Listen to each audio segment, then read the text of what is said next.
باللہ ربا وبالاسلام دینا وبمحمد صلی اللہ علیہ وسلم نبیا ورسولا۔ اللہ اکبر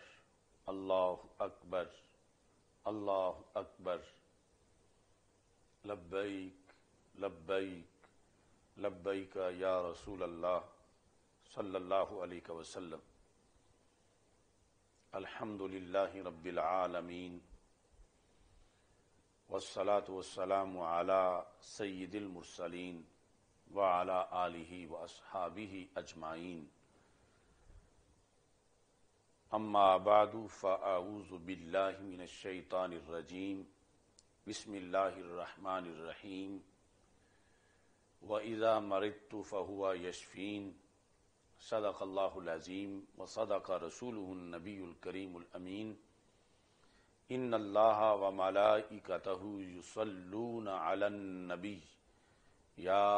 ایہا الذین آمنوا صلوا علیہ وسلموا تسلیما۔ الصلاۃ والسلام علیک یا سیدی یا رسول اللہ وعلی آلک واصحابک یا حبیب اللہ۔ الصلاۃ والسلام علیک یا سیدی یا خاتم النبیین وعلی آلک واصحابک یا سیدی یا خاتم المعصومین۔ مولاي صل وسلم دائما ابدا علی حبیبک خیر الخلق کلہم۔ اللہ تبارک و تعالی جل جلالہ وعم نوالہ واتم برہانہ وعظم شانہ وجل ذکرہ وعز اسمہ کی حمد و ثناء، اور حضور سرور کائنات مفخر موجودات زینت بزم کائنات دستگیر جہاں غم گسار زماں سید سروراں حامی بے کساں قائد المرسلین خاتم النبیین احمد مجتبی جناب محمد مصطفیٰ صلی اللہ علیہ وآلہ واصحابہ وبارک وسلم کے دربار گوہر بار میں ہدیہ درود و سلام عرض کرنے کے بعد، السلام علیکم ورحمۃ اللہ وبرکاتہ۔ رب ذوالجلال کے فضل اور توفیق سے فہم دین کورس میں آج ہماری گفتگو کا موضوع ہے احکام مرض۔ اللہ ہم سب کو امراض سے محفوظ رکھے اور خالق کائنات جل جلالہ ہم سب کو قرآن و سنت کا فہم عطا فرمائے، اس کے ابلاغ و تبلیغ اور اس پر عمل کی توفیق عطا فرمائے۔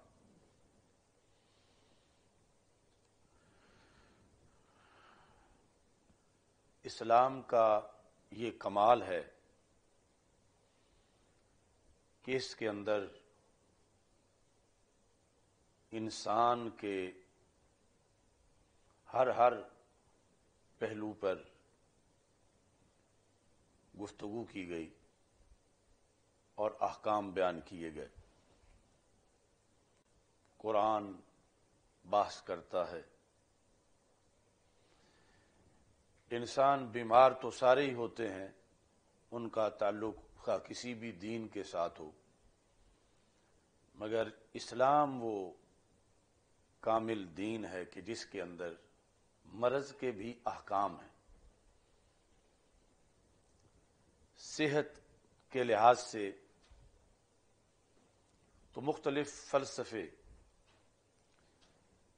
انسان کی رہنمائی کرتے ہیں اپنے اپنے طریقے سے۔ اسلام جو ہے وہ بیماری کے لحاظ سے بھی اس قدر جامعیت کے لحاظ سے بحث کرتا ہے کہ ایک مومن کو بیماری کے اندر بھی حسن نظر آنا شروع ہو جاتا ہے۔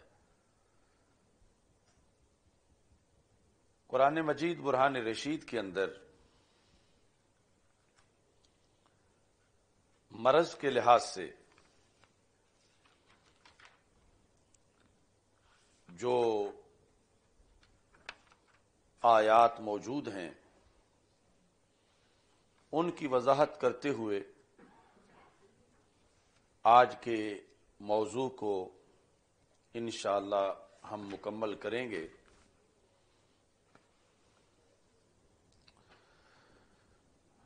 رب ذوالجلال نے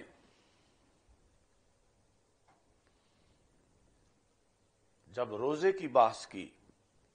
تو وہاں بھی خالق کائنات جل جلالہ فرماتا وَمَنْ كَانَ مَرِيضًا أَوْ عَلَى سَفَرٍ فَعِدَّةٌ مِّنْ أَيَّامٍ أُخَرَ، کہ جو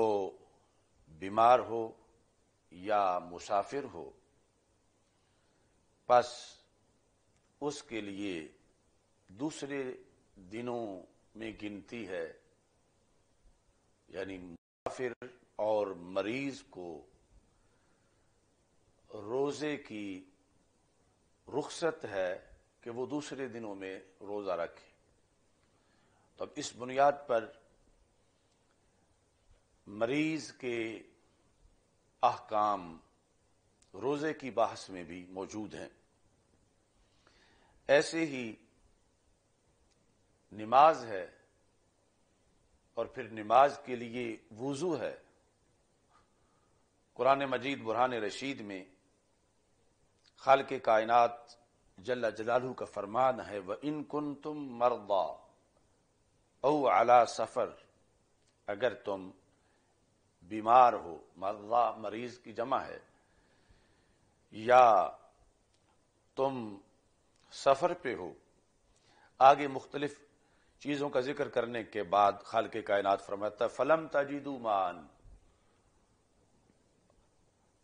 تم سفر پر ہو اور تمہیں پانی نہ ملے، فَتَيَمَّمُوا صَعِيدًا طَيِّبًا، تو پھر تم تیمم کرو، پاک مٹی کا ارادہ کرو۔ تو یہاں بھی احکام مرض کی بحث ہے کہ جب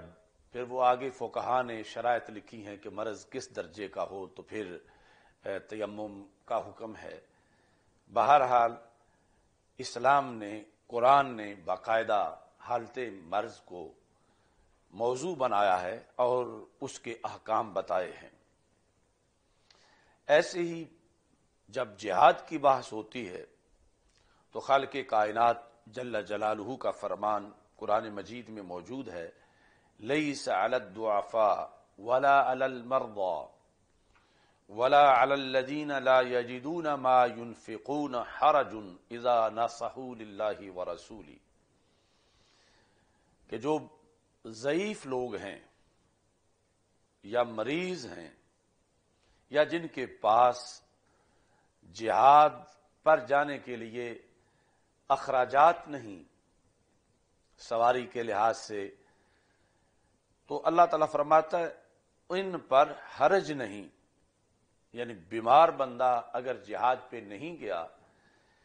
اس پر حرج نہیں، بشرطے کہ اذا ناصحوا للہ ورسولہ، جب یہ مریض یا ضعیف اللہ اور اللہ کے رسول صلی اللہ علیہ وسلم کے خیر خواہ رہیں، یعنی ان کے دل مجاہدین کے ساتھ دھڑک رہے ہوں اور یہ مسلم فوج جو ہے اس کی کامیابی کی دعائیں مانگ رہے ہیں اور مخالفین جو اسلام کے ہیں ان کے ساتھ ان کی کوئی ہمدردی نہیں ہے، تو پھر خالق کائنات جل جلالہ نے فرمایا کہ ان پر کوئی حرج نہیں۔ تو یہاں جہاد کی موضوع کے اندر بھی پورا چیپٹر بیماری کے لحاظ سے موجود ہے اور قرآن مجید برہان رشید میں اس کا تذکرہ کیا گیا۔ ایسے ہی جو انبیاء کرام علیہ السلام کی دعائیں ہیں قرآن مجید برہان رشید میں، اس میں حضرت سیدنا ابراہیم علیہ السلام کی دعا ہے وَإِذَا مَرِضْتُ فَهُوَ يَشْفِينِ، کہ جب میں بیمار ہوتا ہوں تو میرا اللہ مجھے شفا عطا فرماتا ہے۔ اب لفظ مرض کے جو قرآنی استعمال ہیں اس میں قرآن مجید برہان رشید کے اندر تین بیماریوں کے لحاظ سے یہ لفظ مرض استعمال کیا گیا ہے۔ ایک بیماری جسمانی ہے اور دوسری بیماری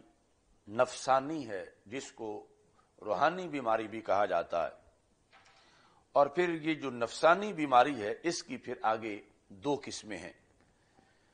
قرآن مجید برہان رشید میں یہ جو آیت ہے فمن کان منکم مریضا او علی سفر، تو یہاں جس کو مریض کہا گیا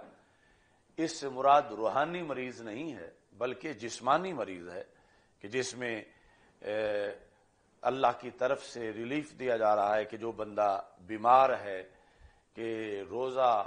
رکھے گا تو اس کی موت واقع ہو جائے گی، تو وہ دوسرے دنوں کے اندر روزہ رکھے، اس کو رخصت دی گئی۔ تو یہاں مریض میں جو مرض ہے وہ مرض جسمانی ہے۔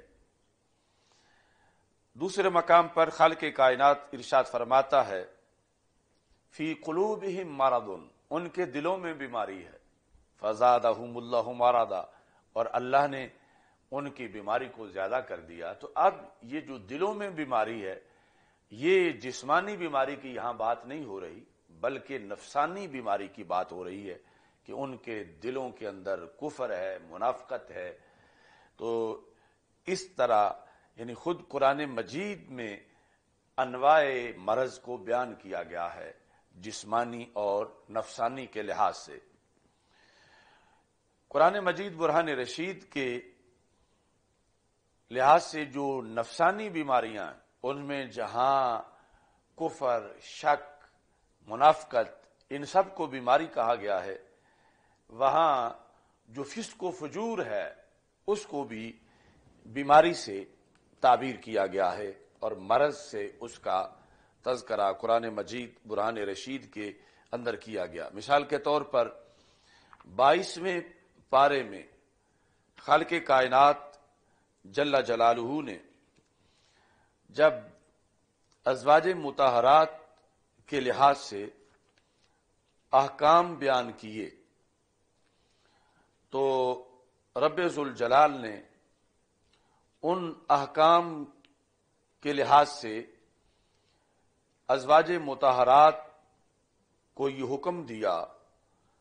کہ جب پردے کے احکام آ گئے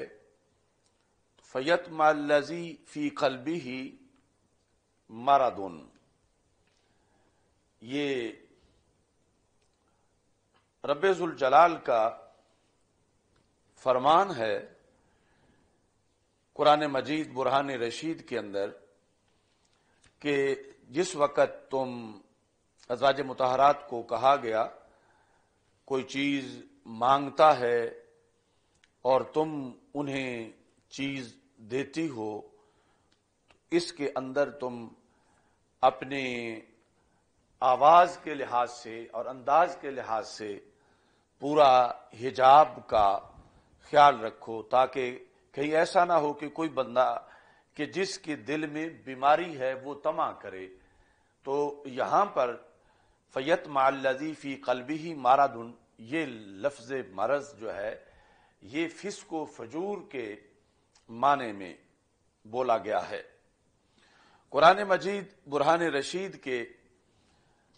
احکام کے لحاظ سے جو جسمانی بیماری میں لفظ مرض کا استعمال کیا گیا تو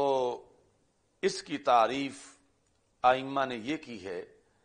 المرض هو ما يعرض للبدن فيخرجه عن الاعتدال الخاص، مرض یہ ہے کہ جو انسانی جسم کو عارض ہو اور جسم کو اس کے اعتدال سے نکال دے، یعنی جو جسم کا اعتدال ہے یعنی معتدل ہونا جسم کا، اس کیفیت سے جو چیز جسم کو خارج کر دیتی ہے اس کو بیماری کے ساتھ تعبیر کیا جاتا ہے۔ خالق کائنات جل جلالہ کے فرامین کے ساتھ نبی اکرم صلی اللہ علیہ وسلم کی مختلف احادیث اس سلسلہ کے اندر موجود ہیں، خود بیمار کے لحاظ سے اور بیمار کی عیادت کے لحاظ سے اور بیماری کے اندر جو شریعت میں رب ذوالجلال کی حکمتیں ہیں ان کے لحاظ سے مختلف احادیث کا تذکرہ کیا گیا ہے، اور یہ ساری چیزیں ہم سب کے لیے نہایت اہم ہیں، چونکہ ہم میں سے کوئی بھی ایسا نہیں جو خود بیمار نہ ہوتا ہو یا اس کے رشتہ دار دوست انہیں بیماری نہ آتی ہو۔ اللہ سب کو صحت اور عافیت عطا فرمائے، لیکن یہ یقیناً انسانی عوارض میں سے ہے، اور اس کی وجہ سے انسان کو یہ لازم ہے کہ وہ شرعی احکام جانیں، تو پھر بیماری بھی بندے کی بخشش کا باعث بن جاتی ہے اور اس کے درجات کی بلندی کا باعث ہوتی۔ یہ چیز بنیادی طور پر ذہن میں رکھنی چاہیے کہ جو کفار ہیں ان پر بیماری کا آنا ایک عذاب ہے، لیکن جو مومنین ہیں ان پر بیماری کے آنے کی کئی وجوہات ہیں۔ مثال کے طور پر نبی اکرم صلی اللہ علیہ وسلم کا یہ فرمان سنن ابی داؤد میں موجود ہے۔ ہمارے آقا صلی اللہ علیہ وسلم ارشاد فرماتے ہیں، ان العبد اذا سبقت له من اللہ منزلہ، کہ ایک انسان کے لیے اللہ کے ہاں ایک مرتبہ و مقام ہے اجر و ثواب کے لحاظ سے، لم یبلغها باعمالہ، ادھر اس انسان کے فوت ہونے کا وقت جو طے ہے وہ قریب آتا جا رہا ہے، اور یہ انسان اعمال صالحہ کر کے اس درجے تک پہنچ نہیں پایا، یعنی وہ درجہ اتنا اونچا ہے کہ اس کی نمازیں روزے وغیرہ اس کے نتیجے میں یہ وہاں تک پہنچ نہیں سکا، یعنی عمل تھوڑا ہے اور درجہ اللہ نے اس کا بلند رکھا ہے۔ تو ہمارے آقا صلی اللہ علیہ وسلم فرماتی ہیں، ابتلاہ اللہ فی جسدہ او فی مالہ او فی ولدہ، تو رب ذوالجلال کئی طریقوں سے پھر اس کا یہ سفر مکمل کروا دیتا ہے، کہ وہ جو دن اگرچہ اس کے تھوڑے ہیں لیکن اجر اور عمل کے لحاظ سے رب ذوالجلال اس کو کیسے تیز رفتار کر کے اس درجے تک پہنچاتا ہے۔ پہلا طریقہ یہ ہے کہ رب ذوالجلال اس کو کوئی جسمانی بیماری لگا دیتا ہے، ثم صبرہ علی ذالک، اور پھر ساتھ صبر کی توفیق بھی دیتا ہے، کیونکہ اگر جسمانی بیماری میں شکوہ کرے شکایت کرے تو پھر تو اس کی پہلی نیکیاں بھی ضائع ہو جائیں گی۔ تو رب ذوالجلال اس کو بیماری لگاتا ہے، اور بیماری میں خالق کائنات اس کو صبر کی بھی توفیق دیتا ہے، تو اس بنیاد پر وہ بیماری اس کو اس بلند درجے تک پہنچانے میں مددگار بنتی ہے، اور وہ اپنے تھوڑے سے دنوں میں بیماری کی بنیاد پر وہ مقام حاصل کر لیتا ہے جہاں آخری سانس تک اس نے پہنچنا تھا۔ تو اس بنیاد پر کافر کا بیمار ہونا اور ہے، مومن کا بیمار ہونا اور ہے، اور مومن کے لیے جو جہت بیماری کی یہاں بیان کی جا رہی ہے یہ عذاب نہیں بلکہ اس کے تیز رفتار ہونے اور ترقی کرنے کا ایک طریقہ ہے۔ ایسے ہی یعنی اس کا کوئی مالی نقصان ہو جاتا ہے یا اس کی اولاد میں سے کسی کا نقصان ہو جاتا ہے یا کوئی فوت ہو جاتا ہے، اور ان ساری صورتوں میں شرط ہے کہ وہ بندہ صبر کرتا ہے، مالی نقصان پر صبر کرتا ہے یا وہ اپنی اولاد کے نقصان پر صبر کرتا ہے، تو خالق کائنات جل جلالہ اس کے نتیجے میں اس کو اس درجے تک پہنچا دیتا ہے جو درجہ اللہ کے علم میں اس کا موجود ہے۔ ایسے ہی نبی اکرم صلی اللہ علیہ وسلم یہ بھی ارشاد فرماتے ہیں، مومن جب عمل کرتا ہے، محنت سے روزے رکھتا ہے، نمازیں پڑھتا ہے، جہاد کرتا ہے، حج کرتا ہے، مشقت کر کر کے، تو یہاں اس کو اجر و ثواب تو ملتا ہی ہے، لیکن بیماری ایک ایسی چیز ہے بشرطے کہ مومن انسان ہو، جب اس پر بیماری آتی ہے تو خالق کائنات جل جلالہ عمل کے بغیر ہی اس کو اجر و ثواب عطا فرماتا ہے، صرف اس بیس پر کہ بیماری سے پہلے چونکہ وہ عمل کرتا تھا اور اب بیماری کی وجہ سے اس سے وہ عمل نہیں ہو رہا، تو خالق کائنات جل جلالہ فرشتوں کو حکم دیتا ہے کہ جس طرح اس کا شیڈول تھا بیماری سے پہلے صحت کے دنوں میں، اسی کے مطابق اس کو روزانہ نیکیاں دی جائیں جب تک کہ وہ بیماری زائل نہیں ہو جاتی۔ خالق کائنات جل جلالہ کی طرف سے مومن کی بیماری میں یہ بھی اسے سہولت میسر ہے کہ اس کا نیکی کا میٹر چلتا رہتا ہے اور اللہ کی طرف سے یہ نوازشات اس پہ ہوتی رہتی ہیں۔ ہمارے آقا صلی اللہ علیہ وسلم کا یہ فرمان ہے، آپ فرماتے ہیں، حضرت عبداللہ بن عمر رضی اللہ تعالیٰ عنہ روایت کرتے ہیں کہ ان العبد اذا کان علی طریقۃ حسنہ من العبادہ، کہ جب ایک بندہ اچھے طریقے سے عبادت کر رہا ہوتا ہے، یعنی وہ غافل نہیں، وہ بغوڑا نہیں، اللہ کے حکم سے بغاوت کرنے والا نہیں، بلکہ اللہ کا فرما بردار بندہ ہے، ثم ماردا، اس کے بعد وہ بیمار ہو جاتا ہے، یعنی وہ اعمال کے جن کے لیے صحت کی وجہ سے ہی ادائیگی ہو سکتی تھی، اب معاذ اللہ بیماری کی وجہ سے ان اعمال کی اس میں طاقت نہیں، اور وہ 100 عمل مثال کے طور پر کرتا تھا اور اب 100 میں سے وہ ایک بھی کرنے کے قابل نہیں رہا معاذ اللہ، تو ہمارے آقا صلی اللہ علیہ وسلم ارشاد فرماتے ہیں قیل للملک الموکل بہ، وہ فرشتہ کہ جو ہر انسان کے ساتھ ایک ایک فرشتہ جس کی خصوصی ڈیوٹی ہوتی ہے، یعنی یہاں ملک موکل جس کو یعنی وکیل بنایا گیا ہے اس انسان کے لحاظ سے، تو رب ذوالجلال اس کو حکم دیتا ہے اکتب لہو مثل عملہ اذا کان طلیقہ، کہ اس کا عمل اسی طرح لکھتے رہو جس طرح صحت کے دنوں میں اس کے اعمال تھے۔ اب اگرچہ یہ عمل نہیں کر رہا لیکن چونکہ معذور ہے اور صحت کے دنوں کے اندر یہ اعمال کرتا رہا ہے تو اسے اسی کے مطابق اجر و ثواب عطا کیا جائے۔ حتی اطلقہ، یہاں تک کہ میں اس کو یا تو صحیح کر دوں گا اور یا میں اسے اپنے پاس بلا لوں گا۔ تو اس بنیاد پر اسلام کے اندر یعنی بیماری میں بھی یہ فائدہ ہے کہ اگر انسان صحت کے دنوں میں اعمال صالحہ سر انجام دیتا ہے تو وہ بیماری کے دنوں میں اس کے وہ اعمال کا خانہ خالی نہیں رہتا، بلکہ کیے بغیر ہی اللہ اس کو ثواب عطا فرماتا ہے۔ نبی اکرم نور مجسم شفیع معظم صلی اللہ علیہ وسلم کا یہ فرمان بھی موجود ہے،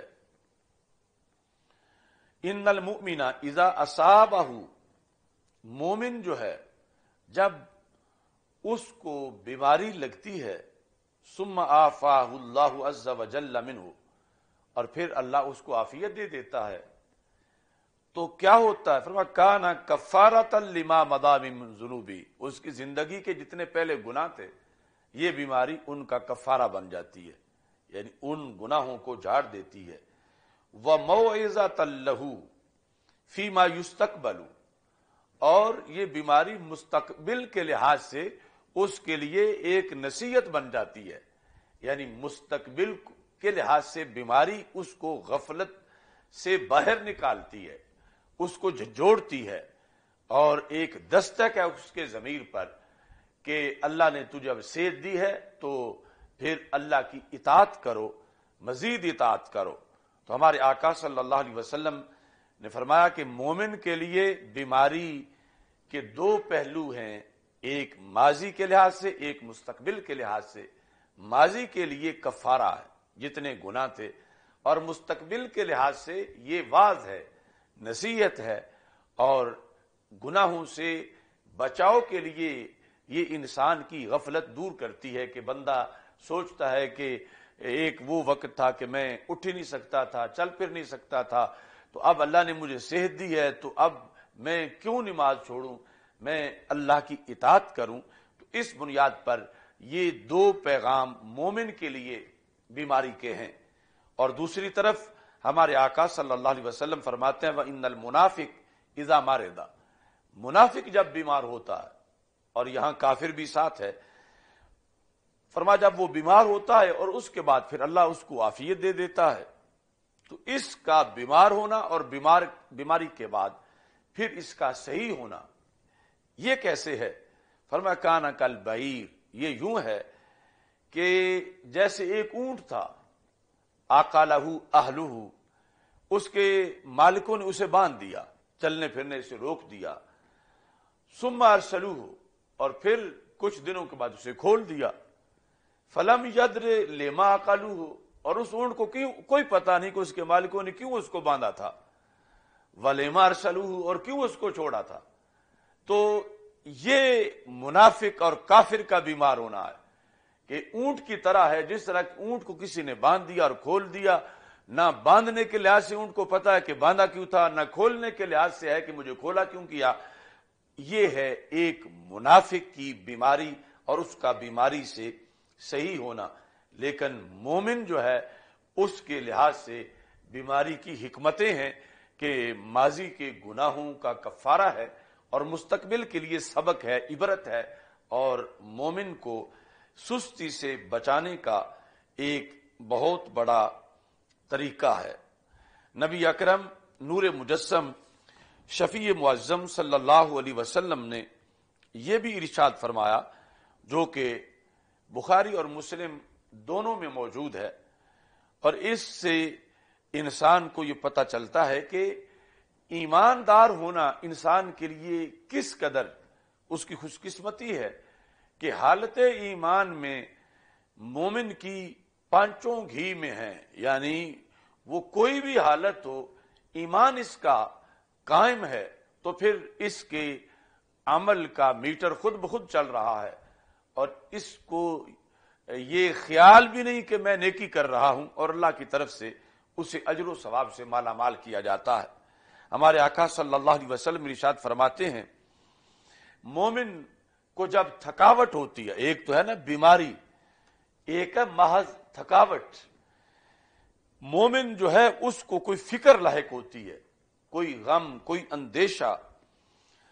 ان ساری چیزوں کا ذکر کرتے ہوئے رسول اکرم صلی اللہ علیہ وسلم ارشاد فرماتے ہیں ما یصیب المسلم من نصب ولا وصب ولا ہم ولا حزن ولا اذى ولا غم حتى الشوكة يشاكها الا كفر الله بها من خطاياه، کہ مومن تھک جائے، کوئی معمولی بیماری آ جائے، مومن کو کوئی غم لاحق ہو جائے، مومن کو کوئی پریشانی آ جائے، کوئی چیز جو رکھی ہے اپنے کمرے میں وہی آگے پیچھے ہوگی اور یہ اس کو ڈھونڈنے میں 4 منٹ کچھ پریشان ہو گیا، کوئی صورتحال بھی بنے، اس کو کانٹا چبھ جائے، رسول پاک صلی اللہ علیہ وسلم فرماتے ہیں الا کفر اللہ بها من خطاياه، اس کے نتیجے میں اللہ اس کے گناہ معاف کر دیتا ہے، اس کے گناہ جھڑ جاتے ہیں۔ یعنی اس پریشانی اور تشویش کے نتیجے کے اندر بھی مومن محروم نہیں رہا، یعنی اس کو بیماری لگی پھر بھی اسے اللہ کی طرف سے بہت کچھ مل گیا، اس کو تھکاوٹ ہوئی پھر بھی اسے بہت کچھ مل گیا۔ یہ ضروری ہے کہ وہ تھکاوٹ کوئی چوری اور ڈاکے کی وجہ سے نہ ہو، یعنی کسب حلال یا اسی طرح رزق کے معاملات میں وہ یا کسی نیکی کے رستے میں اس کو تھکاوٹ ہو گئی، اور ایسے ہی باقی جو مختلف حالتیں رسول اکرم صلی اللہ علیہ وسلم نے بیان کی، تو یہ واضح کر دیا کہ بیماری کے اندر بھی کتنی رحمت ہے اور کس قدر بندہ مومن کے لیے بیماری کے فوائد ہیں۔ ایک موقع پر نبی اکرم نور مجسم شفیع معظم صلی اللہ علیہ وسلم نے ایک صحابیہ کو دیکھا کہ وہ بخار سے کانپ رہی تھی، تو آپ نے فرمایا تجھے کیا ہوا؟ انہوں نے کہا ہما لا بارک اللہ فیہا، کہ یہ بخار ہے، اللہ اس میں برکت نہ کرے. یعنی دوسرے لفظوں میں یوں کہا کہ یہ بخار ہے نامراد جس کی وجہ سے میں کانپ رہی ہوں. تو رسول اکرم صلی اللہ علیہ وسلم نے فرمایا لا تسب الحمہ، لا تسب الحمہ، کہ تم بخار کو گالی نہ دو. کس لیے؟ فرمایا یہ تو ابن آدم کے گناہ جھاڑنے کے لیے آتا ہے. تو اس کے لحاظ سے بھی یعنی ایمان کتنی بڑی انسان کی سعادت ہے کہ حالت ایمان میں اسے بخار ہوا تو وہ بخار اس کے گناہ جھاڑنے آیا ہوا ہے، اور پھر اس بخار کی بھی ایک رسپیکٹ ہے، اس کا بھی ایک ادب اور احترام ہے کہ نبی اکرم صلی اللہ علیہ وسلم نے اس صحابیہ کو بخار کے بارے میں یہ لفظ بولنے سے لا بارک اللہ فیہا روک دیا، اور فرمایا اس کو تم گالی نہ دو چونکہ وہ تو مومن کے گناہ جھاڑنے آتا ہے. رسول اکرم صلی اللہ علیہ وسلم نے جو ہمیں احکام عطا کیے بیماری کے لحاظ سے، اس کے اندر وہ احکام بھی ہیں کہ کون سی صورتحال کے اندر انسان جو ہے وہ کسی کی عیادت کرے اور عیادت کا ثواب کتنا ہے اور عیادت کرنا ضروری کتنا ہے. ہمارے آقا صلی اللہ علیہ وسلم ارشاد فرماتے ہیں ایما رجل یعود مریضا، جو بندہ بھی کسی مریض کی عیادت کرتا ہے فإنما یخوض فی الرحمہ، وہ رحمت میں ڈبکی لگا لیتا. بیمار کی عیادت یعنی آج تو سوشل ڈسٹینس اور جو کورونا کی وجہ سے اپنے آپ کو محصور کر لیا جاتا ہے اور پھر عیادت پر بھی پابندی لگائی جاتی ہے، یعنی یہ شریعت سے بہت دور کا تصور ہے. ہمارے آقا صلی اللہ علیہ وسلم بیمار شخص کا جو ارد گرد جگہ ہے اس کو رحمت کا ایک حوض قرار دیتے ہیں، اور ارشاد فرمایا کہ بیمار کو یوں مہجور نہ کر دو بلکہ اس کے پاس رہو، کیونکہ جب تم اس کے پاس بیٹھو گے، جس شخص کو یہ پسند ہے کہ وہ رحمت کے حوض میں غسل کر لے اور رحمت کے حوض میں ڈبکی لگائے، تو پاک محبوب صلی اللہ علیہ وسلم فرماتے ہیں ایما رجل یعود مریضا فانما یخوض فی الرحمہ، کہ جب وہ مریض کی عیادت کرتا ہے تو وہ رحمت میں ڈبکی لگا لیتا ہے. فاذا قعد عند المریض غمرت الرحمہ، جب وہ مریض کے پاس بیٹھتا ہے تو رحمت اس کو ڈھانپ لیتی ہے. یعنی رحمت کا ہر کوئی متلاشی ہے، اور رحمت کا ایک جھونکا بھی انسان کے لیے زندگی بھر کے لیے کافی ہے. اور بنی نو انسان میں مومن کے لحاظ سے جب وہ صحت مند مومن کے تو فوائد ہوتے ہی ہیں، ایک بیمار مومن اس کے اتنے فوائد ہیں، وہ اتنا قیمتی ہے کہ اس کے پاس بیٹھنے سے آنے والے کو رحمت کا اتنا کوٹا ملتا ہے کہ تھوڑی سی رحمت نہیں بلکہ ایک تو یہ کہ وہ رحمت کے حوض میں ڈبکی لگا رہا ہے، اور دوسرے یہ الفاظ ہمارے آقا صلی اللہ علیہ وسلم نے فرمائے غمرت الرحمہ، رحمت اس کو ڈھانپ لیتی ہے. حضرت انس بن مالک رضی اللہ تعالی عنہ کہتے ہیں کہ میں نے رسول اکرم صلی اللہ علیہ وسلم سے جب یہ سنا تو میں نے سوال کیا، قلت یا رسول اللہ صلی اللہ علیہ وسلم ھذا للصحیح الذی یعود المریض فالمریض ما لہ، یہ تو اسے ملا جو عیادت کرنے آیا، یعنی خود صحت مند ہے، کسی کی عیادت کرنے آیا ہے تو اسے رحمت ملی، تو جو بیمار ہے اسے کیا ملا؟ تو رسول اکرم صلی اللہ علیہ وسلم ارشاد آپ نے فرمایا تحط عنہ ذنوبہ، اس کے گناہ جھاڑ دیے گئے. یعنی وہ بیماری میں جو محصور ہے، بیماری اس پر آئی ہوئی ہے، بیماری کی وجہ سے وہ گھر سے باہر نہیں نکل سکتا یا کسی ہسپتال میں ہے اس کو ابھی طاقت نہیں اٹھنے کی، یا جس طرح کی بھی بیماری ہے، اگرچہ چل پھر سکتا ہو لیکن اس کی کوئی عیادت کرنے آیا ہوا ہے، تو ہمارے آقا صلی اللہ علیہ وسلم فرماتے ہیں وہ تو خود یعنی ایک اجر و ثواب کا حامل بن ہی چکا ہے کہ اس کے گناہوں کو جھاڑ دیا جاتا۔ کیا شان ہے ایمان کی کہ جو صاحب ایمان بیمار ہوا تو خود بھی فائدے میں ہے، اور اس کو جو عیادت کرنے آیا اس کے لیے کتنے زیادہ فوائد ہیں اور اجر و ثواب ہے۔ نبی اکرم صلی اللہ علیہ وسلم نے یہ بھی ارشاد فرمایا ان احکام میں کہ جس وقت تم کسی بیمار کی عیادت کے لیے جاؤ تو یہ تمہاری زندگی کے ان لمحات میں سے لمحے ہیں جہاں دعائیں قبول ہوتی ہیں، اور فرشتے تمہارے لفظوں پر آمین کہتے ہیں۔ یعنی بولنا تم نے ہے، آمین فرشتوں نے کہہ دینی ہے۔ وہ نوری مخلوق کے جن کا آمین کہنا ہم خاکیوں کے لیے بڑی غنیمت کی بات ہے، تو پھر وہاں پر اچھے لفظ بولنے چاہیے تاکہ آمین اچھی دعا پر ہو اور اچھے الفاظ پر ہو۔ یعنی بیمار کے پاس بیٹھے ہوئے یہ نہ کہا جائے کہ تیرا تو کچھ رہا ہی نہیں اور تو بچ سکتا ہی نہیں اور تو بالکل موت کے قریب ہو گیا ہے، چونکہ یہ جو بولے گا اس پر فرشتے آمین کہیں گے۔ تو ہمارے آقا صلی اللہ علیہ وسلم نے فرمایا اذا حضرتم المریض،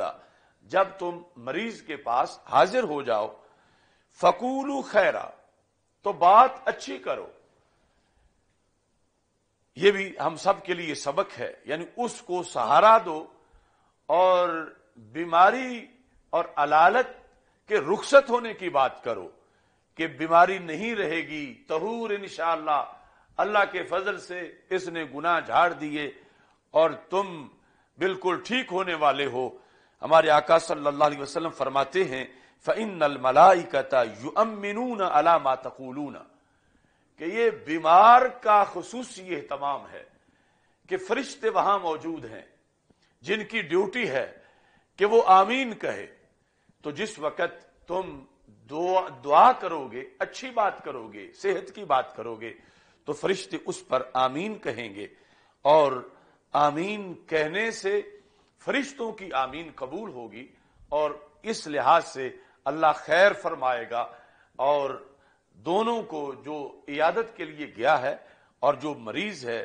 دونوں کے لیے رب ذوالجلال برکات کا اہتمام فرما دے گا۔ نبی اکرم صلی اللہ علیہ وسلم نے عیادت کے دوران پڑھنے کے لیے بھی کچھ دعائیں ارشاد فرمائیں، بلکہ ایک دعا کے لحاظ سے تو فرما دیا کہ اگر بندے کی موت نہ آئی ہوئی ہو، یعنی موت کا اس کا وقت قریب نہ ہو، تو وہ دعا کریں تو جو بھی بیماری ہو وہ دور ہو جائے گی۔ صرف موت ایسی چیز ہے، اٹل حقیقت، کہ اگر اس بیماری کے نتیجے میں موت ہے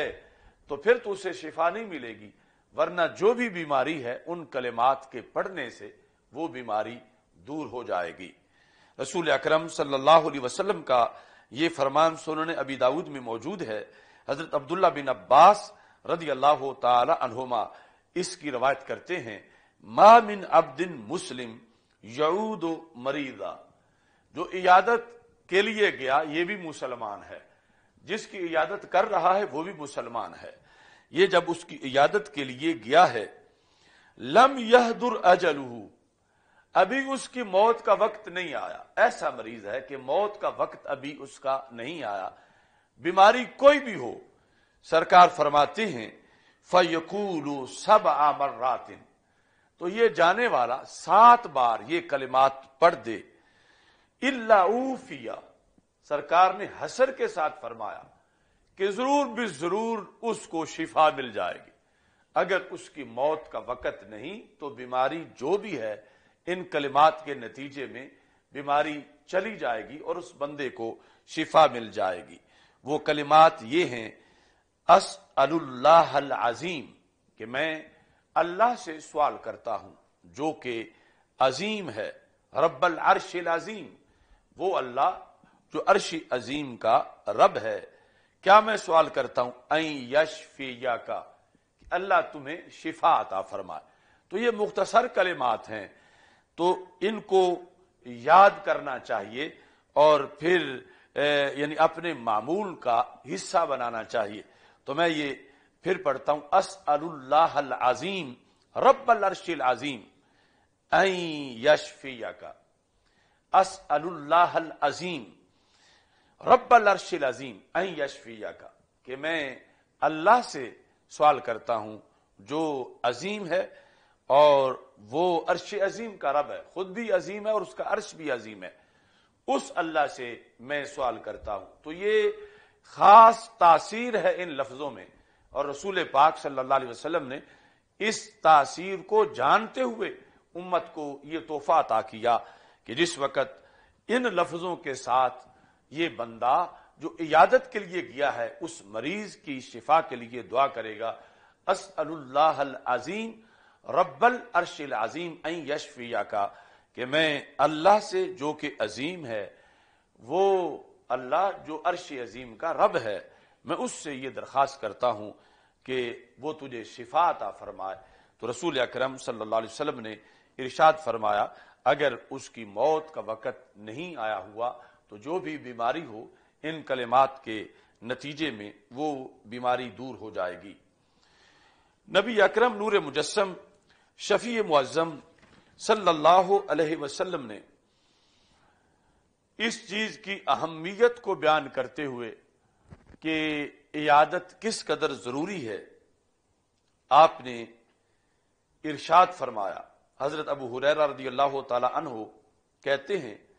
حدیث قدسی ہے، قیامت کا دن ہوگا تو رب ذوالجلال فرمائے گا، یبن آدم، اے انسان، مرضت فلم تعدنی، میں بیمار ہوا تھا تو نے میری عیادت نہیں کی تھی۔ یہ رب ذوالجلال ایک انسان سے قیامت کے دن کہے گا، اور رسول اکرم صلی اللہ علیہ وسلم نے اس لیے صحابہ کو بتایا کہ اس دن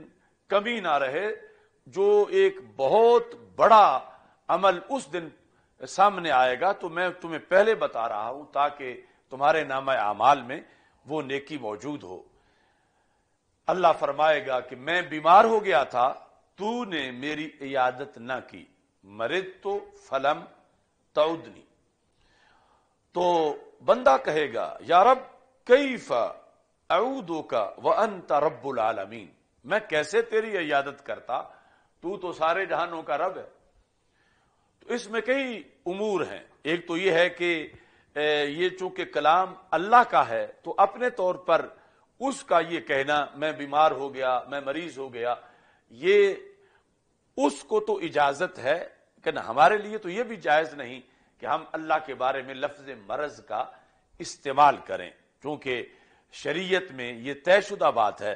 کہ رب ذوالجلال کے لیے لفظ مرض کا استعمال کرنا حرام ہے، اسے مریض نہیں کہا جا سکتا۔ لیکن قیامت کے دن وہ خود کہے گا میں بیمار تھا، مریض تھا، تم نے میری عیادت کیوں نہ کی، تو بندہ اسی ترجمے میں کہے گا کہ تو رب العالمین ہے، غنی عن العالمین ہے، تو بیماریوں سے انسانوں کو شفا دیتا ہے، اور بیماری جسم کو لگتی ہے تو جسم سے پاک ہے، تو بیمار کیسے ہو سکتا تھا کہ میں تیری عیادت کرتا؟ یہ تعجب سے انسان قیامت کے دن اللہ سے کہے گا۔ تو ہمارے آقا صلی اللہ علیہ وسلم ارشاد فرماتے ہیں، اللہ کس چیز کو اپنی بیماری کہہ رہا ہے؟ سرکار فرماتے ہیں، اللہ فرمائے گا، اما علمت ان عبدی فلانا مرض فلم تعدہ، تم جانتے نہیں ہو کہ فلاں بندہ تمہارے محلے میں یا تمہارا فلاں دوست یا فلاں رشتہ دار تمہارے علم میں ہے کہ وہ بیمار ہوا اور تم نے اس کی عیادت نہ کی، اگر تم اس کی عیادت کرنے جاتے تو تم مجھے وہاں پاتے، اور میں اس کے بیمار ہونے کو اپنا بیمار ہونا کہہ رہا ہوں، یعنی میں تو جسم سے پاک ہوں، میرے لیے تو کوئی عارضہ ہے ہی نہیں ایسا، لیکن میرے نزدیک میرا مومن بندہ جو ہے اس کے بیمار ہونے پر اس کا پتہ کرنا، عیادت کرنا اتنا اہم ہے کہ میں اس کو اپنی عیادت قرار دے رہا ہوں۔ یعنی تجھے یہ پتہ ہونا چاہیے کہ کس قدر تجھے اجر و ثواب ملے گا اور یہ کتنا تمہارے لیے مفید ہے. یعنی انسان کو پتا چلے میں وہاں جاؤں تو مجھے اللہ مل جائے گا اور اللہ کا خصوصی قرب مل جائے گا, تو انسان دوڑتا ہوا وہاں پہنچے. تو رسول اکرم صلی اللہ علیہ وسلم نے یہ ارشاد فرمایا کہ قیامت کے دن اللہ یہ فرمائے گا. تو سرکار نے دنیا میں بتا دیا اپنے غلاموں کو کہ اس دن اگر پتا چلے تو بندہ بڑا افسوس کرے گا, کاش دنیا میں پتا چلتا کہ یوں محلے میں جا کر کسی کے پاس عیادت کے لیے جانے میں اتنا فائدہ ہے کہ رب ذوالجلال اس عمل کو اپنی عیادت قرار دے رہا ہے, تو مجھے تو دنیا میں اس کا خصوصی اہتمام کرنا چاہیے تھا. تو یہ رسول اکرم صلی اللہ علیہ وسلم کی خصوصی رحمت ہے اپنے غلاموں پر کہ آپ نے یہ پہلے ہی مطلع کر دیا تاکہ ایک انسان دنیا میں زیادہ سے زیادہ اہتمام عیادت کرتے ہوئے اجر و ثواب کی کئی ڈھیر اکٹھے کر لے. دوسری جگہ نبی اکرم صلی اللہ علیہ وسلم نے احکام مرض کو بیان کرتے ہوئے ارشاد فرمایا, جو حضرت ابو سعید خدری رضی اللہ تعالی عنہ اس کی روایت کرتے ہیں کہ پاک محبوب صلی اللہ علیہ وسلم نے فرمایا عود المرضى, مریضوں کی عیادت کرو, اور ساتھ فرمایا واتبعوا الجنائز, جنائز کے پیچھے چلو, یعنی جب کسی کا جنازہ اٹھا ہوا ہو پیچھے چلو. تو ذکرکم الآخرہ, یہ چیز تمہیں آخرت کی یاد دلائے گی. تو دونوں کے ساتھ اس کا تعلق ہے کہ بیمار کی عیادت بھی آخرت کی یاد دلائے گی اور جنائز کے پیچھے جانے سے بھی خصوصی طور پر آخرت کی یاد آئے گی. اب یہ اجر و ثواب اس سارے کا جو مدار ہے وہ ایمان پر ہے. ایمان کے لحاظ سے پھر نبی اکرم صلی اللہ علیہ وسلم نے کچھ لوگوں کی عیادت سے منع کر دیا کہ تم ان کی عیادت نہ کرو. یعنی ویسے عیادت کرنا اتنا کرم ہے, اتنی مہربانی ہے, اتنی اس کے ثواب ہیں, مگر کچھ لوگوں کے لحاظ سے رسول اکرم صلی اللہ علیہ وسلم نے منع کیا. منع کے جو حدیثیں ہیں ان میں ہمارے آقا صلی اللہ علیہ وسلم کا یہ فرمان بھی کتب حدیث کے اندر موجود ہے کہ جو قدری لوگ ہیں, تقدیر کا جو انکار کرتے ہیں, تو رسول اکرم صلی اللہ علیہ وسلم نے ارشاد فرمایا کہ ہر طبقے میں قوموں کے اندر مجوسی ہوتے تھے. تو ہمارے آقا صلی اللہ علیہ وسلم نے ارشاد فرمایا کہ میری امت کے جو مجوس ہیں وہ قدریہ ہیں, اگرچہ وہ کلمہ پڑھیں, نماز پڑھیں, روزہ رکھیں, لیکن جو تقدیر کو نہیں مانتا, اس کے بارے میں رسول پاک صلی اللہ علیہ وسلم نے مجوسی کا لفظ استعمال کیا. اور مجوسی کے لفظ کے ساتھ ساتھ رسول پاک صلی اللہ علیہ وسلم نے یہ بھی ارشاد فرمایا کہ ہم شیعۃ الدجال, یہ دجال کے شیعہ ہیں. یعنی قدریہ لوگ جو تقدیر کا انکار کرنے والے ہیں, یہ بالآخر جا کے دجال کی فوج میں شامل ہو جائیں گے. اور رسول پاک صلی اللہ علیہ وسلم نے فرمایا من مرض منہم فلا تعودوہم, ان میں سے جو بیمار ہو جائے تم ان کی عیادت نہ کرو. تو اس بنیاد پر یعنی عیادت کا جو عمل ہے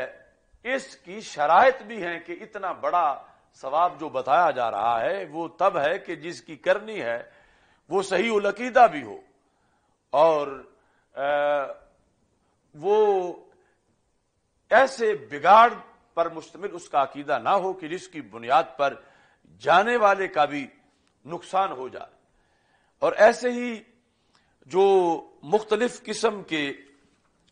بدکار لوگ ہیں ان میں سے بھی نبی اکرم صلی اللہ علیہ وسلم کا فرمان بطور خاص موجود ہے الادب المفرد کے اندر۔ امام بخاری نے روایت کی حضرت عبداللہ بن عمر بن عاص سے،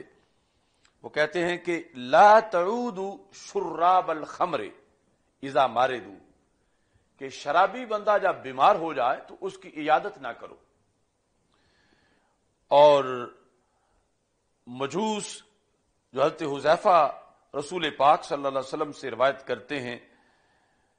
من مرض منہم فلا تعودوہم، تو ہمارے لحاظ سے یعنی جس بندے کی بد اعتقادی کفر تک پہنچی ہوئی ہے اس سے روکا گیا عیادت سے بھی۔ حدیث شریف میں یہ ملتا ہے کہ ہمارے آقا صلی اللہ علیہ وسلم ایک یہودی کی عیادت کرنے کے لیے تشریف لے گئے، اور وہ حدیث اپنے سند کے لحاظ سے صحیح ہے۔ نبی اکرم صلی اللہ علیہ وسلم نے جو یہودی کی عیادت کی اس کا مقصد حدیث شریف کے الفاظ میں بالکل واضح ہے۔ حضرت انس رضی اللہ تعالیٰ عنہ کہتے ہیں یہود کا ایک بچہ تھا کان ماردا فاتاہ النبی صلی اللہ علیہ وسلم یعودہ، رسول اکرم صلی اللہ علیہ وسلم اس کی عیادت کے لیے تشریف لے گئے۔ فقعد عند رأسہ، اس کے سر کے قریب رسول پاک صلی اللہ علیہ وسلم بیٹھ گئے۔ فقال له اسلم، اور نبی اکرم صلی اللہ علیہ وسلم نے اسے کہا کہ تم اسلام قبول کرو۔ فنظر الى ابیہ، تو اس بچے کا باپ بھی قریب بیٹھا تھا، تو اس نے اپنے باپ کی طرف دیکھا۔ وہو عند رأسہ، اور باپ بھی اس کا سر کے قریب بیٹھا ہوا تھا، یعنی دیکھنے کا مطلب وہ گویا کہ دیکھنے میں اجازت لے رہا تھا اپنے باپ سے کہ اللہ کے رسول صلی اللہ علیہ وسلم میری عیادت کے لیے تشریف لائے ہیں اور پھر مجھے فرما رہے ہیں کہ میں اسلام قبول کروں۔ تو اپنے باپ کی طرف جب اس نے دیکھا فقال له ابوہ اطع ابا القاسم، تو باپ نے اپنے بیٹے کو کہا کہ تم ابو القاسم حضرت محمد مصطفیٰ صلی اللہ علیہ وسلم کی اطاعت کرو، جیسے وہ فرما رہے ہیں تم مان جاؤ۔ فاسلم، تو اس بچے نے اسلام قبول کر لیا۔ نبی اکرم صلی اللہ علیہ وسلم جب وہاں سے اٹھے تو رسول اکرم صلی اللہ علیہ وسلم فرما رہے تھے الحمدللہ الذی انقذہ بی من النار، ساری تعریفیں اس اللہ کی ہیں جس اللہ نے میری وجہ سے اس بچے کو جہنم سے بچا لیا ہے، کہ میں اس کی عیادت کرنے آیا ہوں اور عیادت کی وجہ سے اس کو اسلام جو ہے وہ نصیب ہو گیا ہے اور یہ جہنم سے بچ گیا۔ تو اس حدیث میں ہمارے لیے سبق یہ ہے کہ ایک ہے کسی بد مذہب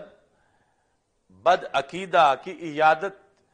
کے لیے کسی کا یوں جانا کہ جس میں اس کے اسی عقیدہ پر اس کے رہنے کی ترغیب موجود ہے، یعنی سمجھا جا رہا ہے کہ تو جس حالت میں ہے اس میں بھی تو عزت والا ہے، اس میں بھی تو کامیاب ہے، تو ایسا جانا جو ہے وہ ناجائز ہے۔ اور عمومی طور پر جو آج وحدت ادیان یا سب ادیان کے ساتھ اچھا تعلق رکھنے والے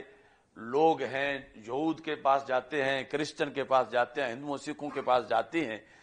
تو ان کا عیادت کرنا یا دوستی اس میں ان کے لیے تبلیغ نہیں ہے کہ تم خطرے میں ہو، جہنم میں جاؤ گے، تم بچ جاؤ، کلمہ پڑھو، بلکہ ان کے جانے کے اندر اس کی جس حالت میں وہ ہے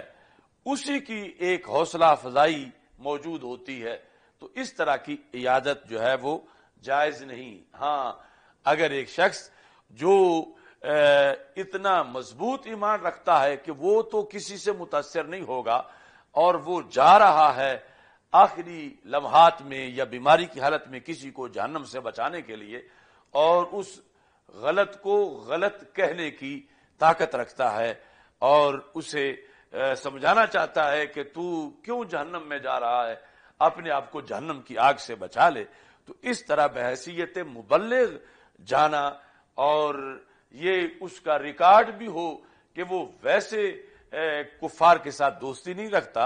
اور نہ ہی اس کا ادیان باطلہ کے لوگوں کے ساتھ کوئی اس کی فرینڈشپ ہے اور کوئی تعلق ہے، بلکہ یہ محض ایک اتمام حجت کے لیے جا رہا ہے۔ تو یہ سبق اور یہ انداز تو اس حدیث سے حاصل ہوتا ہے، لیکن مطلقاً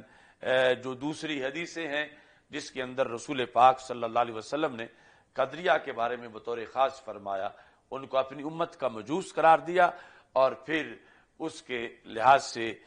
جو دعا تھی اس سے بھی منع کیا اور جنازہ پڑھنے سے بھی منع فرمایا۔ اور جو شارب خمر ہے، اور اس میں لفظ جو رسول پاک صلی اللہ علیہ وسلم کے صحابہ نے استعمال کیے وہ الفاظ جو ہیں شراب کے ہیں۔ تو شراب جس میں یعنی جمع کا صیغہ ہے شارب سے، کہ جو وہ بیمار ہو جائیں تو ان کی عیادت نہ کرو، یعنی اس میں وہ کوئی ایسا شرابی کہ جو شراب پینے کا آگے علمبردار بھی بنا ہوا، جو جاتا ہے وہ اس کو دعوت دیتا ہے اور اسے مائل کرتا ہے، قائل کرتا ہے کہ یہ کوئی بری بات نہیں، معاذ اللہ تم بھی پیو، یا وہاں جانے سے جانے والا بھی بھٹک سکتا ہے۔ تو خصوصی طور پر رسول پاک صلی اللہ علیہ وسلم نے اس معاملہ میں، اس سچویشن میں منع کر دیا کہ تم اس کی عیادت نہ کرو۔ لیکن اگر کوئی عیادت کرنے والا اتنا پارسا اور اس قدر اس کے کلمات مؤثر ہوں کہ اس کے کہنے پر وہ شارب خمر تائب ہو سکتا ہے اور اپنا وہ وطیرہ چھوڑ سکتا ہے، تو پھر یہ بطور تبلیغ وہاں جا سکتا ہے اور اس کے لحاظ سے منع نہیں۔ لیکن اس کے اندر انسان جو جانے والا ہے اس کا ماضی، اس کے معمولات اور اس کے عقائد و نظریات کا بڑا دخل ہے۔ تو یہ مرض کے احکام کے لحاظ سے ایک ہمارا آج کا سبق تھا جو قرآن و سنت کے مختلف فرامین سے میں نے آپ کے سامنے پیش کیا۔ رب ذوالجلال ہم سب کو بیماریوں سے محفوظ رکھے۔ بیماری مانگنی نہیں چاہیے، اگر اللہ کی طرف سے آ جائے تو پھر اس کے لحاظ سے یہ جو صبر کی تلقین کی گئی کہ مومن کے لیے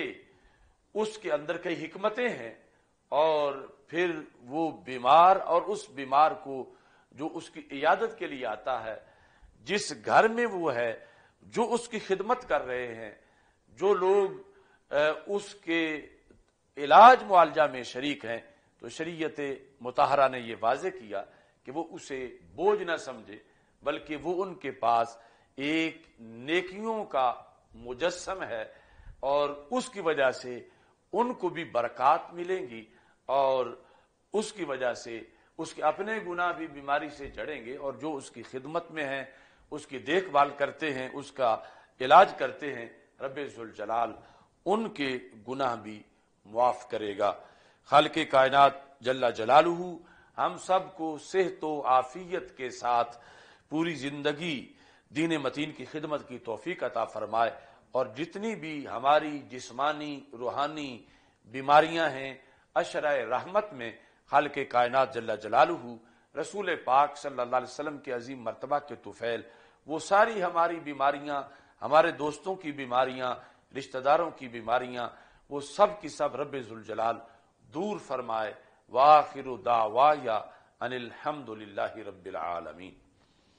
الحمد للہ رب العالمین والصلاة والسلام علی رسولہ الکریم وعلی آلہ وصحبہ اجمعین۔ اللہم اصل امت محمد صلی اللہ علیہ وسلم، اللہم ارحم امت محمد صلی اللہ علیہ وسلم۔